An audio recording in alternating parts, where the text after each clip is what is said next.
So hi everyone, thanks for joining us today for this webinar. I'm really excited for it. It's the ins and outs of dissertation writing, organization, transitions, and scholarly language. And it'll be presented by Dr. Veronica Richard, who's a dissertation coach at Dissertation by Design. And we actually have a guest appearance too with Veronica, Jessica Parker, who's the founder of Dissertation by Design, but they'll introduce themselves in a second too. So for people on the webinar right now, this is being recorded. Everyone's on mute just for noise control. Please go ahead and download the handout. It's in the menu, and you get to the menu by going to the orange box with the white arrow at the top. If you click on the white arrow, it opens up the menu and you'll be able to see the handout. So it's the PowerPoint slides we're showing today. Where I'll have one poll, and also if you have any questions, just type in the questions at any time, but we'll be taking questions at the end, but I'll also be monitoring them too. So with that, my name's Stacy Penna. I'm the NVivo Product and Community Director here at QSR International. I'll be talking about more community events at the end, so stay tuned for those, and they're also in the handout with links to get to the events and register for them. But I want to introduce Dr. Veronica Richard. She received her PhD from the University of Northern Colorado in 2010 in applied statistical research and research methods with a focus in reading. She has extensive training and experience in qualitative methodologies and methods, and in literacy. So welcome Veronica and welcome Jessica. Hi.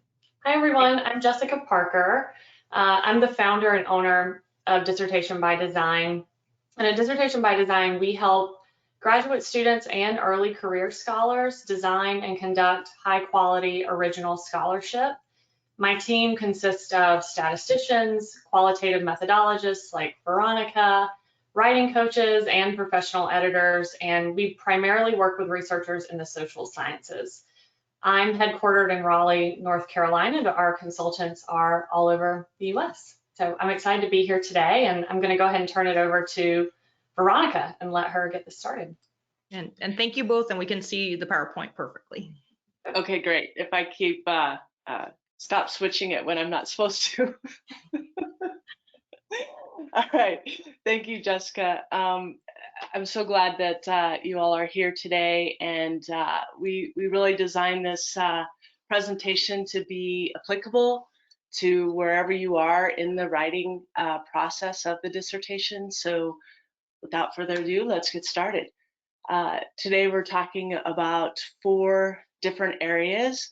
First and foremost is organization and how to organize your writing to clarify what it is that you want your reader to know. One of the things that we have a big agenda today, and what we don't want is for, as we go through and explain all these different things, is for you to get overwhelmed and go, oh my gosh, how am I ever going to do all this in my writing? Organization we can work on throughout our writing, before our writing, when we're writing, during our writing, and then when we're revising. But our second and third and fourth areas of using precise language, transitioning, and justifying our ideas, those are meant for revision processes.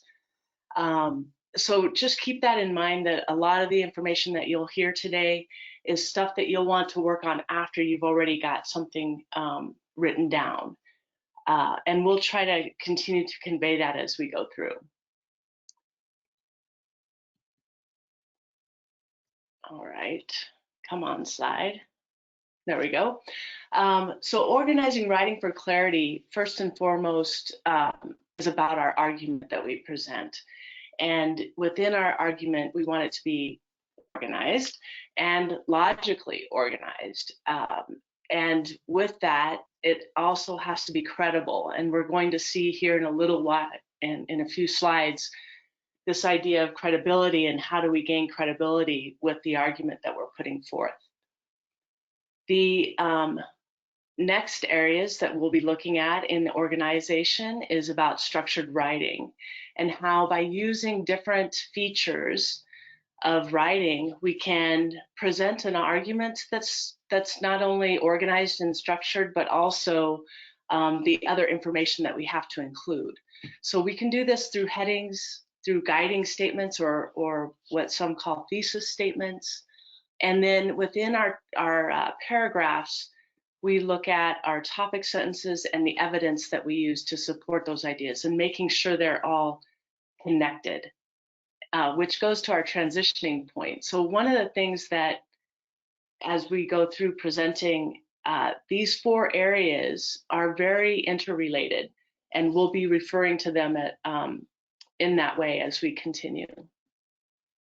So let's have our first and only poll here. So how confident are you in your ability to develop a complex argument supported by scholarly evidence? All right, I'm going to launch that now.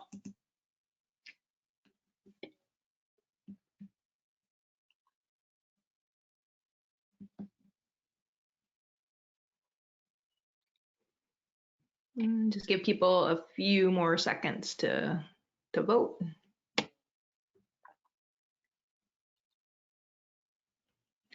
All right, I'm going to close the poll and I'll share the results with everyone.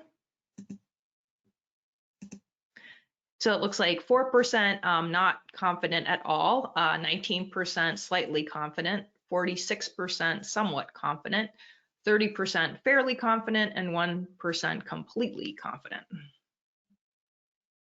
Yeah, I think one of the things that is interesting in this journey that we call the dissertation process is that I don't know as if anyone ever teaches us how to construct an argument. Jessica, what do you think about that? I mean, I was trained in English, so we did learn about argument, but none of my doc work at all told me anything about an argument. Yeah, agreed. I recall learning about argumentative writing in like creative writing and English classes in high school and college. And so this idea of a scholarly argument was very new to me, and I didn't have any courses on it in my doctoral program. It was kind of something that I had to figure out over time through working with my mentors and my chair. And so it was just through experience that I really began to understand what a scholarly argument was and how to craft one. Yeah. All right, well, let's go on then and see what this scholarly argument is. When I think when I'm working with students, the one thing that I notice is that the scholarly argument is often not there. It's not, it lacks clarity. There's pieces of an argument there, but the focus and the clarity are not as strong as what we need them for, or what we need them to be. And what ends up happening is, because of this lack of clarity and sometimes understanding in the field, we end up procrastinating and then getting frustrated, and that's when our work comes to a halt. And so we want to make sure that that doesn't happen for you, and provide you with resources as we go. So at the bottoms of the slides, you'll see some references of where we got the information. Going to these will provide you with even more resources than just the PowerPoint, and some resources that we offer at the end. So a scholarly argument is your logical position or claim on a researchable topic. This claim can be confirmed, debated, and or refuted. And that's the beauty of this idea of our argument, because it's in large part based on us and our perspective of the world and our perspective of the field that we're in. So this logical position, and we'll talk more about this idea of logic here. It is not based on assumptions or personal viewpoints. Our personal viewpoints do have a aspect in our argument, but mostly our argument has to be supported by evidence and credible scholars within our field. our committee will let us know if we aren't using someone. They'll say, you need to go read so-and-so. And that's what they're talking about. They expect to see certain people in a dissertation on specific topics within the field. An argument, a scholarly argument, is explained and qualified, and we'll talk more about what that means as far as like putting boundaries on our argument, and then it includes alternative viewpoints or rebuttals. I really see the argument as something that is a new way of seeing an issue or a field. There's relatively few things that we can say are brand new issues or topics. Sometimes in technology, because the field of technology is changing so quickly, we might see something new there. Or in the case of the pandemic, we might say that that was a new phenomenon, but in reality, if we explore that, we have had other pandemics, just not one perhaps in our lifetime like this. So it's really a new way, our take on a topic, given the research that we're using to support our claims. Our argument establishes our credibility as a scholar. If we have, as I mentioned earlier, if we've omitted someone, our committee will be quick to know and quick to let us know that. And then past that, once we're going into writing articles from our dissertation, people in the field and journals, the reviewers will say, why didn't you include so-and-so? So making sure that we're including those alternative viewpoints, we're including the seminal authors, really shows that that we are a credible author and researcher. So the features of an argument, there are 5 main features, and we'll be exploring those here in the next few slides. So the first is a claim. Some may call this a thesis statement or a guiding statement. We really want to make sure that this is an unambiguous claim. We don't want to use vague language. We want to be very strong and precise with our words. It's supported by evidence, as we have mentioned, from scholars in a particular field. Normally, we don't go outside the field unless there's a lack of research in our area on a specific topic. Then we might go to other fields to see what is known. But normally, we're really, at least part of our argument is embedded in our field. We present those counter viewpoints and provide why we are not going in that direction or why we see the issue as being different. And then we provide the limitations of the argument. So these qualifiers, are they the population or the sample that I'm using, or is it the location, or perhaps both? Those are the types of things that could be limitations. And then this logical order or organization comes back into play. And this is what Toulmin calls the warrant. And this, how we piece together our argument is really helping our reader understand our take and how we're seeing the issue. This clarifies our thinking. It explains each point within our argument. So oftentimes, and this is what causes, I think, a lot of novice scholars a problem, is that an issue often has many components to it, many aspects to it, and that all those aspects put together are the claim or the thesis statement. That's our argument. And so we have to know each of those points. If we're just kind of going over them and just saying, boom, here's our main piece, it doesn't help the reader understand how we came to that conclusion, if you will.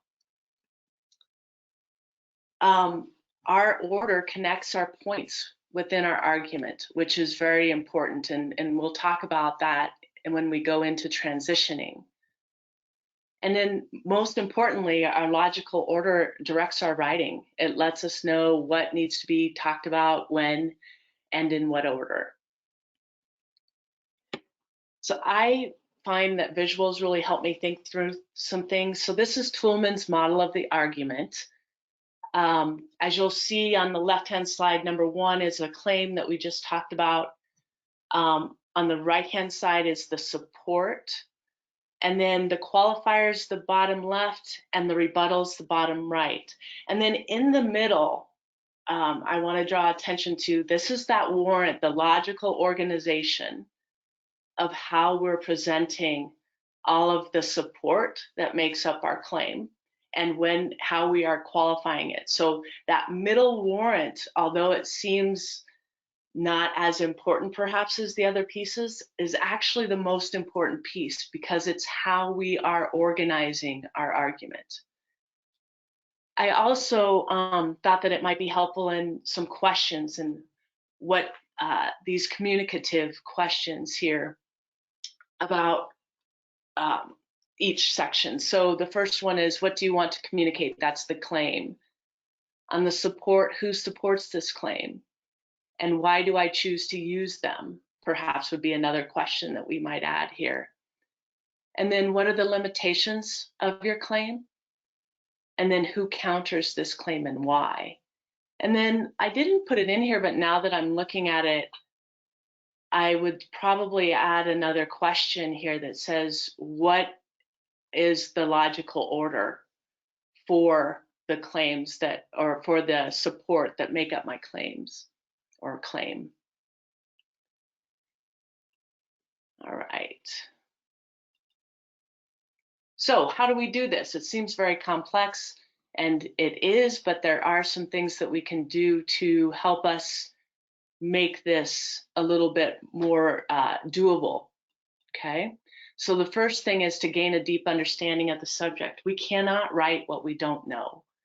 So keep in mind that the time that we spend reading and understanding what's known in a field and what's not known in a field helps us gain this understanding.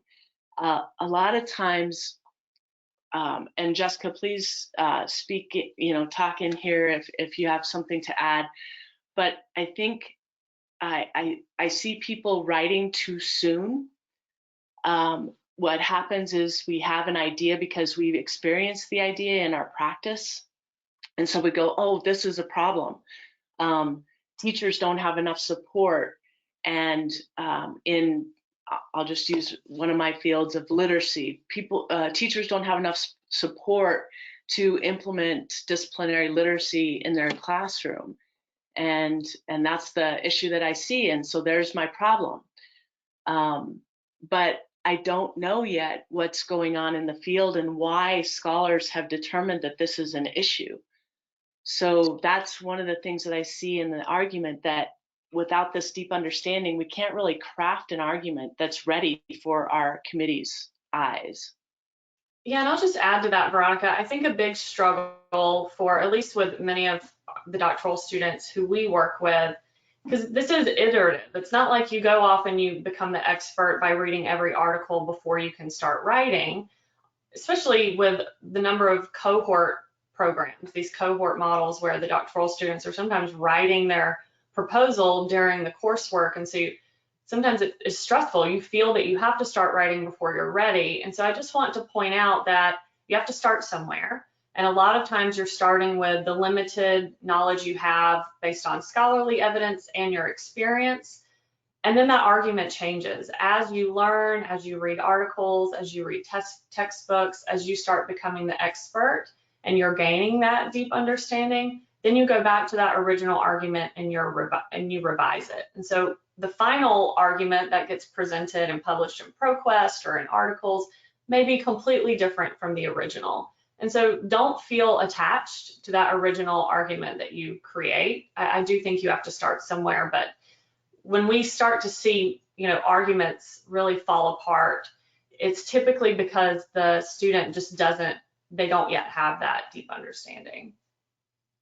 Yeah, thank you so much, Jessica. That was perfect. So the second step in this argument is developing substantial reasons and evidence to support your argument and claim, which is closely tied to this gaining your deep understanding, right? We can't do step 2 if we don't have step 1 in place. And I think, Jessica brought up a beautiful point that we're not going to know everything that we need to know going in. And that's part and parcel our committee's job too, is to help us see when we've missed something. And sometimes we just don't know what we don't know. So let's see here. The third point here is to examine different viewpoints in response to the argument. I would, if you have a reader on your committee who is the expert in your field, or if that's your chair, I oftentimes tell people to go to that person and say, here's what I'm, going for. Here's what I believe that my argument is. Who should I be reading? Another key point here is to ask the scholars in the field. I had directed a couple of people to go to different scholars within the field of literacy. I'm like, we love this. We love to be asked, what do we think, and who would we recommend that people be reading? And so a couple of my students did reach out to other scholars, and they gave them so much stuff. They were like, wow, okay, now I need to take some time and read. But use the people who came before you. That's the whole idea of being a scholar and making those connections. And that's this. Number 3 can be helped, 2 and 3, I think. And then number 4 is to craft a clearly organized presentation of the argument. In some ways, much like that visual that we just looked at, I often tell my clients to create a visual, be it an outline or bubbles that just show the parts of the argument. Because when we get it in that visual representation, we can sometimes see like, oh, wait a minute, that doesn't go there, it goes down here. And we can see perhaps we can just see it a little different way than in just full sentences. And then carefully consider our audience. Yes, our audience is our committee by and large, but we're also looking at a specific field. So if the field has specific language that needs to be used and that sets it apart from others, and they all do, we need to be using that language, and we'll talk more about that in the precise language as well. And then, as Jessica mentioned, this argument is continually refined. So don't, much like a good purpose statement and a good research questions, we are refining those as we go and we learn. So trying not to stall ourselves on having things be perfect is probably one of the things that I would suggest most, right? Try not to be perfect.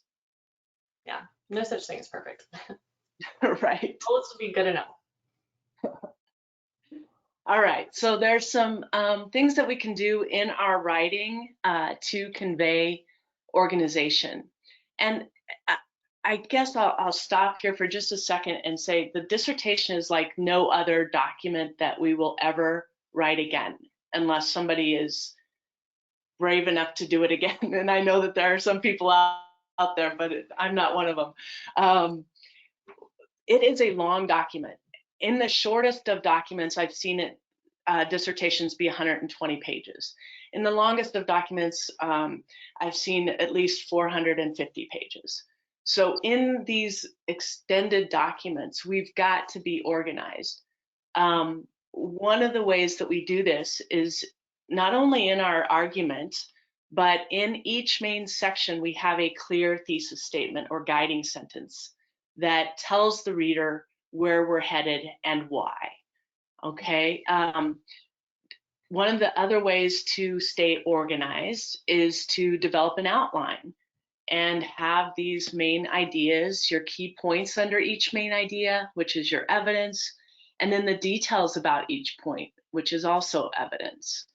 And again, this evidence comes from the scholar, so we're talking about the research here. Then within this outline, we can now assess it for the logical orders. Does it make sense? Should I be moving some things around? One of the things that I think I love about my job is that I can come in and read someone's writing and say, oh, wait a minute, it looks like this should go first. Because sometimes a fresh set of eyes can really say, oh, wait, this goes over here, right? Actually, Veronica, I think that's incredibly important because oftentimes as researchers, we're very close and it's hard to see gaps in our own logic. So even just talking about that logic order of main ideas, kind of just going through connecting the dots to your significant other or a friend or Yes. someone who is not as familiar with the field, and so it will require more explanation on your part because they're not familiar. And oftentimes in doing that, you're immediately able to see gaps in your logic and better connect the dots for someone. Yeah, absolutely, absolutely. All right, I'm just briefly going to share these two structures, one of which is academic writing, the other of which is argumentative writing. And as we see, this idea of evidences and counter arguments are the key difference, right, in these two structures.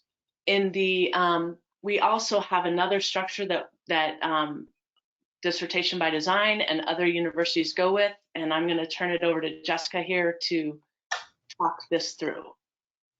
Yeah, so once you have your external organization structure in place, which Veronica just touched on, then you have to start thinking about the internal structure, how you're organizing your paragraphs. And I learned about the meal plan paragraph. I wish I could remember where. I learned about it a few years ago and I immediately fell in love with it because it gives our clients just this very clear template and structure for their writing.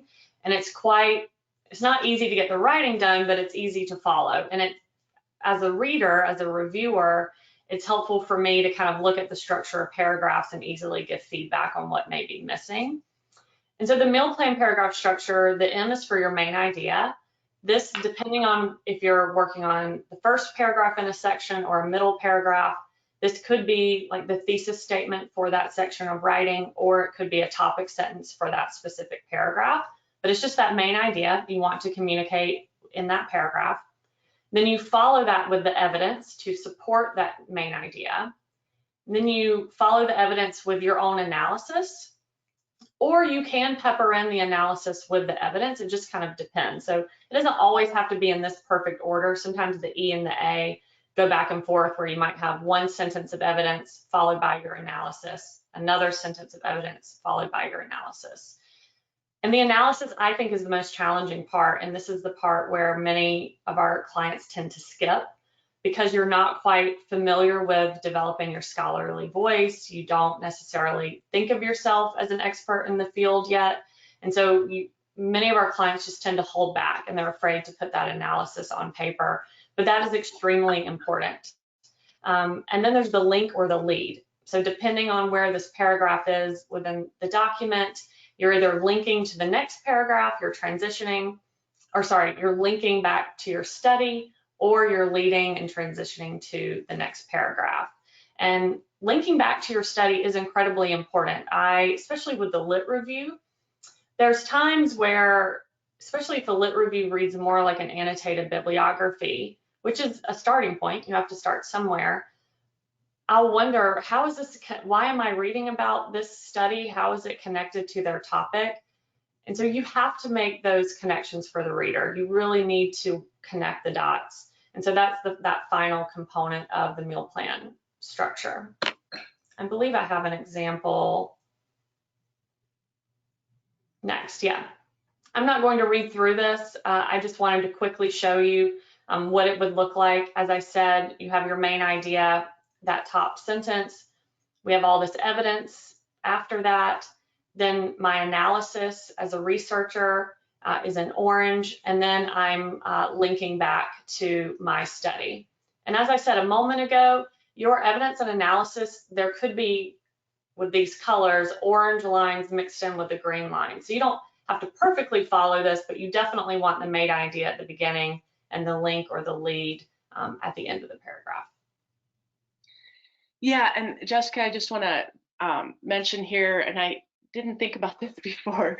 I love when we do this because it makes me think in different ways and new ways. But I think the link is also a form of justification because we can start in that to craft that sentence to convey to the reader that this is why our study's needed, right? So thank you for that. Yeah, that's important. Because sometimes it's not obvious. Sometimes we have to bring in literature, like Veronica said. Let's say there's a dearth of evidence on your topic within your field, but maybe there is quite a bit of evidence in another field, and you need to bring in that evidence to support your main idea. You need to provide that link to help the reader understand why, you know, you may be bringing in literature from the healthcare field when you're a teacher. I don't know. You don't want your reader wondering and thinking and like, how is this related? You need to make that explicit. Yeah, yeah. Okay, specificity in writing. So again, none of these topics, these areas of writing are mutually exclusive. And so on one hand, you're developing your argument, but when you're supporting that argument through evidence or your analysis or your justification, specificity is very, very important. And so when we mentioned this at the beginning of the presentation, focusing on your specificity of language is largely a task of revision. It's critical for the reader to understand your argument and to follow your reasoning. And so through the organization of a scholarly argument, we know that our words matter. And so trying to avoid being vague, so just saying it, this, these, those, or that, using this grandiose or dramatic language, absolute claims, we'll talk about that more in a moment, saying all, none, never, always, really avoiding that. To get to that level of specificity, we have an example here. So let's say as a researcher, you are interested in researching African-American students aged 11 through 14 in the Midwest US. What we commonly will see though with a writer is sometimes within that introductory chapter, I might not even get that information until the end of the first chapter. The researcher might say things like young students, middle school students, students of color aged 11 to 14. But we really need that level of specificity there in order to truly understand the topic and the focus of the study. And so I have that in order, kind of going from least specific to most specific. And that final bullet point, African-American students aged 11 to 14, is the most specific. And so just keep that in mind when you're talking about your research and the target population. Don't assume that your reader, just because it's your committee and maybe they're familiar with your research, that they're going to know exactly what that level of specificity is.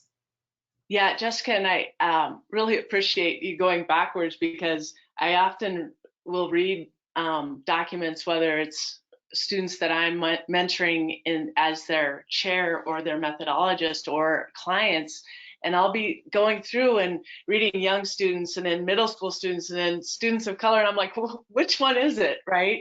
So you really have to help your reader by being specific from the get-go, and there's no surprises. That's what readers don't want to be all of a sudden going in a different direction. So really helping them by using specific language.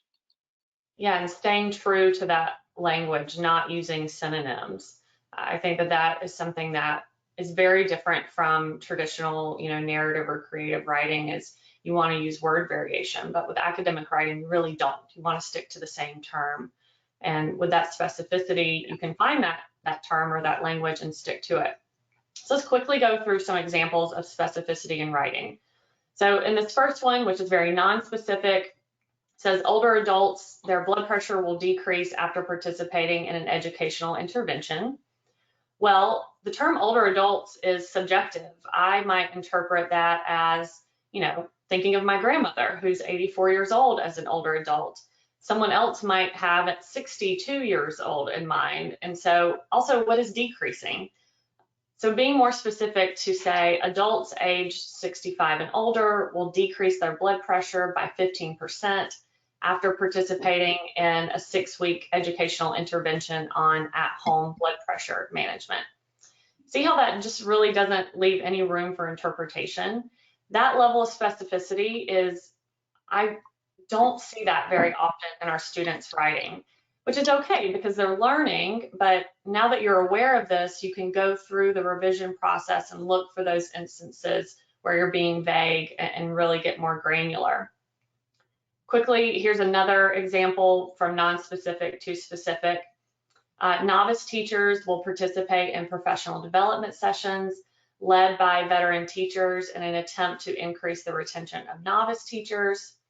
A more specific way to go about this, because again, novice is open to interpretation. First year teachers at X district is a way to get even more specific because we know exactly where the study is taking place. Instead of just leaving it open as professional development, telling the reader exactly what they're learning in that professional development, and then really saying what is the goal? It's increasing their intent to stay in the profession by 10 percentage points.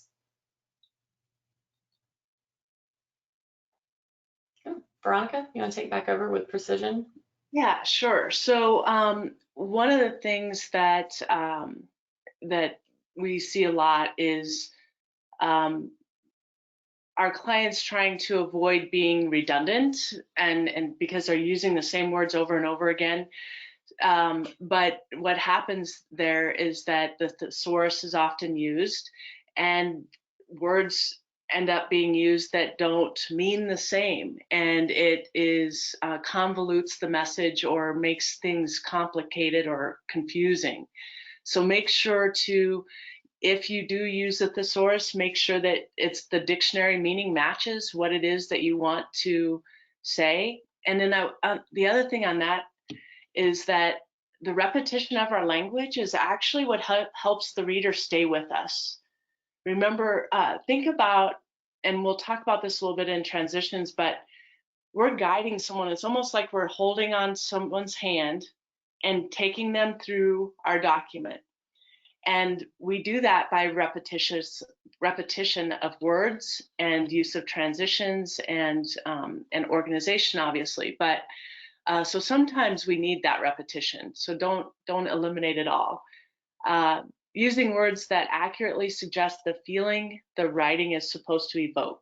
And this is important for our audience. I had a student who really was passionate about the topic, and this passion was coming through in the dissertation. I, as a chair, I don't mind that. I actually appreciate that. But the other experts in the field were like, no, that's not what needs to happen here. And so they had her tone it back a little bit. So remember your audience as you're going through and revising. Using strong verbs is something that I think can help us be more specific about our claim and our argument, and about the researchers that we're using. And we'll, on the next slide, I have a list of verbs that contain meaning, because our verbs have meaning. Unless we're using a lot of passive voice and passive verbs, the is verbs, there are 8 of them for those of you who don't know. Is, am, are, was, were, be, being, and been. Those words do not connote meaning. They're just saying actually it equals. Is equals. So using strong verbs can actually help us convey our ideas in a stronger way. Using specific and concrete terms, Jessica just mentioned on the previous slide to avoid the demonstrative pronouns of this, that, it. It's really important to, I just did it there in my speech. I think that's why we do it in our, and I did it again. I can't stop. But this is why it happens in our writing, because we talk this way, and Just did it again. So one of the things when you're revising is you can go back through and start looking for these pronouns, and then avoiding anthropomorphisms, and we'll talk about that more in a little bit here. So here are some verbs list for you and the different category of meaning that they have. I think a lot of our talk when we're working with other researchers' ideas are in this discovery category. We're saying that they found, they noticed, they revealed, they realized, they uncovered. But one of the things that we can also do is when we're talking about their recommendations is we can move over into this effort and show support. They advise this to happen. By using those strong verbs, we can really help solidify our argument and our justification for our research. Okay, using concrete terms, let's look at some examples. So the researchers proved that close to a majority of older adults will adhere to home blood pressure testing. So this idea of prove is a little bit too strong in this situation. We want to tone that down a little bit and just that they reported or found, okay? And then here again, as Jessica mentioned earlier, this idea of being specific with 2 out of 5 older adults, okay? Another example here is recent research demonstrates that few teachers are satisfied with their working conditions and are considering leaving the profession. So here, our revision here is research conducted during the pandemic instead of recent research, because really that has recent and compared to what, right? Demonstrates that approximately 45% of teachers are not satisfied with their working conditions. So that not satisfied with their working conditions, although it was set up here, 45% is quite a big number, right?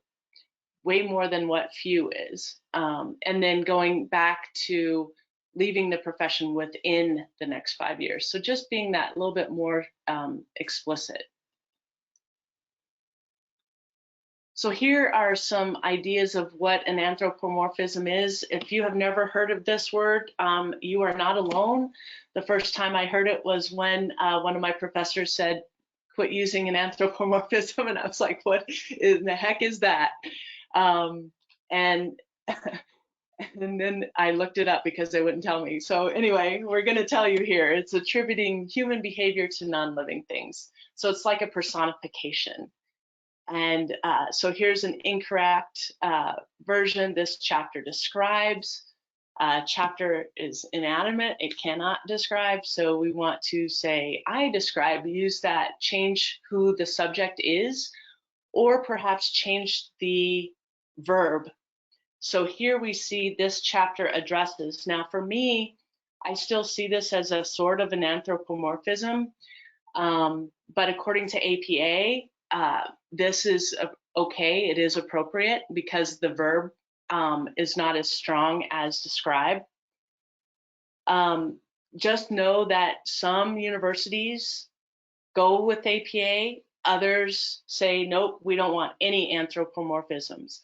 If that's the case, you need to make sure that whoever is doing the action or whatever is doing the action is a human being, or you need to change your language to passive voice. So here, the literature found is incorrect, but the researchers found is correct. Jessica, did you want to mention anything else on that, or is that okay? No, I think that's good. I think the point about the style guide is important because APA 7 does have some exceptions for anthropomorphism because of how common it is for researchers to say the results demonstrated, the findings showed, XYZ. However, there are several universities who we commonly work with, and during the professional editing process, they've received explicit guidance that says remove all instances of anthropomorphism, and along with that, you're removing all instances of passive voice. And so if you're focusing on active voice, that really forces you to kind of avoid anthropomorphism, but you can fall into those trappings. So it's important to, during the revision process, go back and look for instances of this if you're prone to it, which I think we all are, truthfully. Yeah, I agree. All right, man, time is flying by here. We wanted to include this slide on hedging to show that this level of certainty that we convey in our language is very important. And it oftentimes can change from our proposal writing to our final dissertation writing. But normally we reside in this area of the medium certainty, so probability, probably, will, should, usually, likely.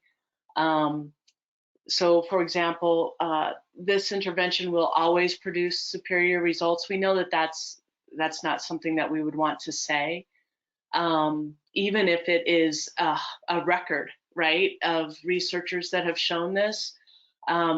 This conditional high certainty, it always will exist, is not something that will be approved. As opposed, we would want to say this intervention could produce, okay, but will likely produce is a nice medium. And so that's the area that we want to reside in here. Yeah, because otherwise you go from this high certainty of always to could is very low certainty, whereas will likely is medium certainty, and that really is the sweet spot. Yeah. All right, here. So transitioning. I took this visual from the They Say, I Say book, and if you don't have this, I would highly recommend this book. It's very helpful in just writing in general and giving you some strategies for working in experts into your writing. But we really are in transitioning, connecting our ideas, showing how what came before is relevant to what we're talking about now, and where am I taking my reader next. So transitioning to new ideas, we are making relationships within our argument explicit. So think of transitions as the glue holding your argument together. They are signals to your reader so that they can anticipate what's coming next. Otherwise, if we don't signal to our reader, they're going to start thinking of what they expect to see. And then when it's different, they're going to start to question us. So I always like to tell someone where I'm taking them so they don't start questioning me too soon. So we signal to help the reader anticipate what's coming next, to highlight important points, to lead into discrepancies, so to show when something is different than something someone else said. And then we can do this in different ways. The different types of transitions lead from external transitioning, from like the idea of headings and thesis statements is that would be another form of a external transition. Full paragraphs can serve as a transition. If we're looking at the beginning of a main section and the end of a main section, those paragraphs are largely transition paragraphs. Then in internal transitions, we use phrases and sometimes single words. So here we see, much like we had the external and internal organization, we have the external and internal transition. So it's very important for us to keep that in mind, that form of organization is solidified with our transitions. So our external transitions are between main sections.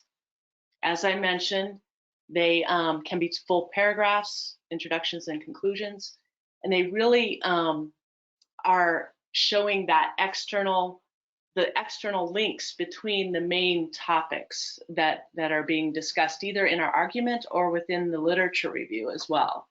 And sometimes in our findings, if we're doing qualitative research, we'll see these external transitions come into play. Internal transitions are between paragraphs and within paragraphs. We show logical connections between our ideas within the sections. These tend to be full phrases, or excuse me, phrases or full sentences. Within paragraphs, we use, transitions to guide the reader from topic to topic. These sometimes use the single words or short phrases. Where I see mistakes is when we start using single word transitions for our external transitions or our between paragraphs. It just doesn't quite, it's not strong enough to serve as those transitions. All right, here's just some ideas of how we can transition with the phrase. In addition to blank, that's what I was just talking about. Researchers contend, and then going to my next point. When exploring this topic that I was just talking about, researchers report three main trends. So you see how I say where I was, and then here's where I'm going.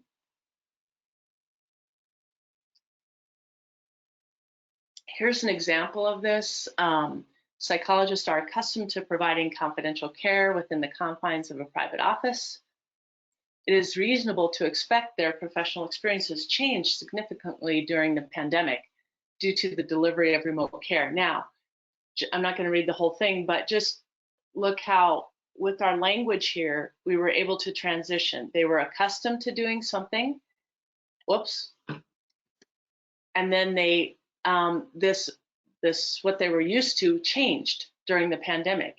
And it's reasonable, there's a little bit of my tone there, reasonable to expect this, right? And then we use this idea of change again. And then this, again in the blue, we see this unfamiliar realm of providing care. All of those words are talking about this idea of change. And so that's how we can transition just through our single words or phrases, but not actually like in addition to or however, those types of transitions, which are also important for us, as we see in this slide.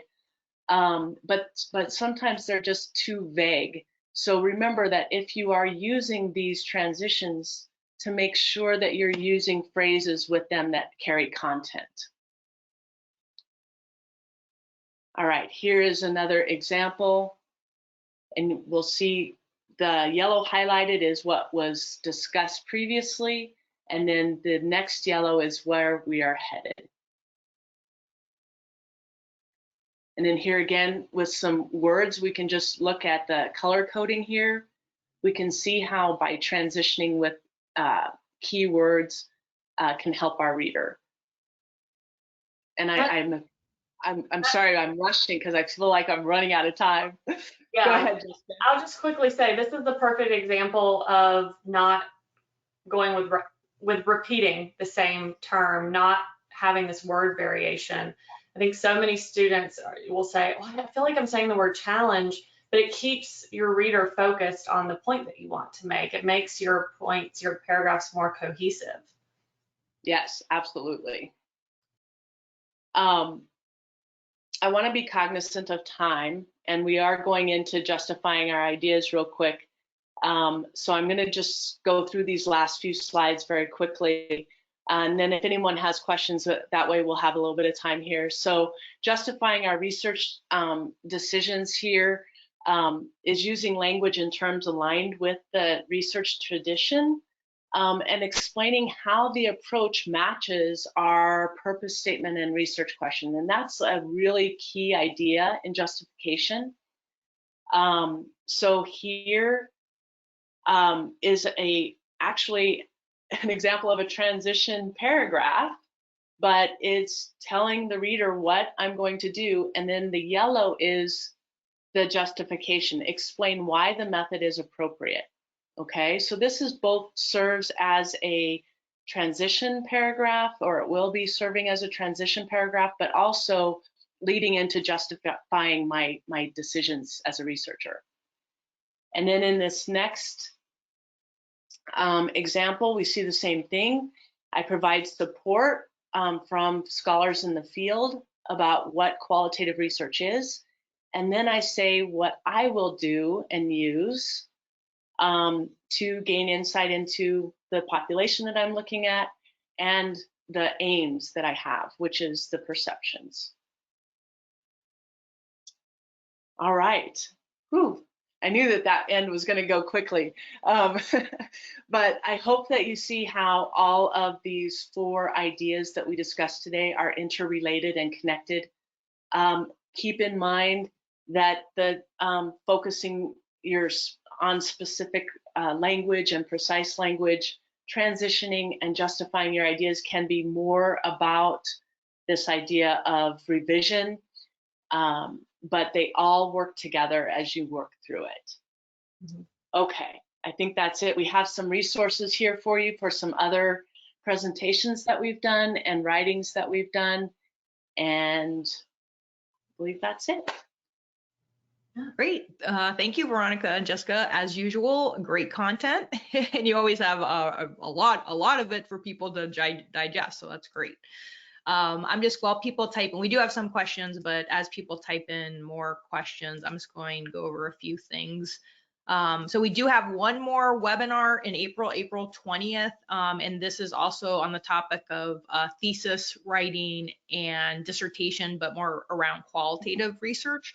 So make sure to register. These are live links so you can get to the registrations. We also have 2 more webinars in this series on analyzing qualitative research after the interview. So the next one is April 4th on arts-based research with Johnny Saldana and Kakali and 3 other researchers. So feel free to register for those. We do have writing groups. And so we have 2 professors, Maria and Rich, who run writing groups. So the link here will take you, we have, these go through May. So check those out. And then we'd love for you to join the community so we can send you all this great information and on these events and resources. And then lastly, I just want to let you know we have a couple different softwares to help academics. So we have NVivo for qualitative research, Citavi for reference management and writing, and then Sonia is for student placement. So for teachers and nurses and anyone going outside the school to work, the software helps organize that. And I did put 2 links in on webinars on how to use NVivo for literature review and one how to use Citavi and NVivo together in the chat. So with that, I will go to the questions. So we have a lot of good ones. All right, so Maureen's asking, what about writing as a way of knowing? We make sense and create visualizations as we generate categories and claims. Composing is knowing, explaining is understanding. Any thoughts on that one? Well, yeah, I think, you know, there are different philosophies to what it means to write. And this writing as a way of knowing is I totally align with that. I believe that when sometimes I don't know if anyone has experienced this, but I'll be in the writing mode and be writing an article or something like that and go back and go, did I write that? I don't even remember writing that, right?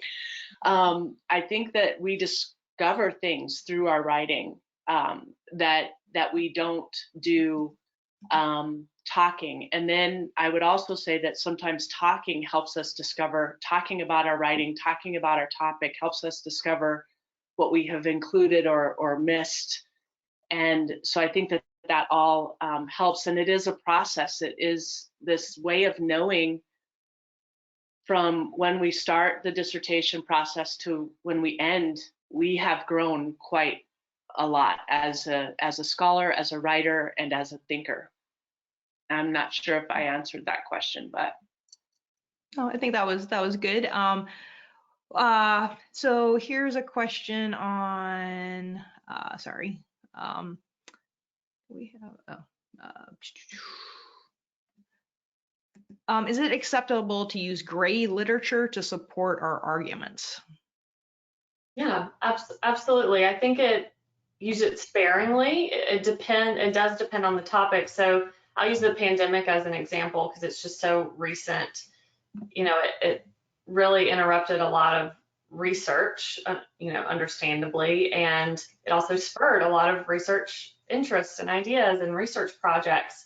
And the research was coming out so quickly once enough time passed, but in the beginning they were having to pull from more gray literature because there just wasn't enough empirical evidence there. That has changed, but there are certainly reputable sources of gray literature that can be included, but the foundation of your argument should be based on, the bulk of it should be based on peer-reviewed empirical evidence, primary sources. But gray literature certainly does have a place in your reference list. Yeah. Yeah, and it would probably depend on the field too. More literary-based dissertations are going to be different than the not the scholarly, but than the more research-based dissertations. So know that the field has a lot to do with what counts. That is a great point. I'm a healthcare researcher, and so if I'm making a point about a certain disease or a certain treatment, I would not rely on gray literature to make that point. I would only rely on reputable, high-impact, peer-reviewed journals, experimental research. So it depends on the field of study. Great. Just because of time, we won't be able to take more questions, but you have everyone's contact information, so feel free to reach out to Jessica or Veronica. All the links in the handout are live, so you can click on them to get to anything you want to register for, just so people know. And we will send out the recording with the handout in a few days, so you'll have those links that way too. But I just want to thank Jessica and Veronica again for a great presentation. Yeah, thanks for having us. Thanks, Stacy. Take care, everyone. Bye. Bye, everyone.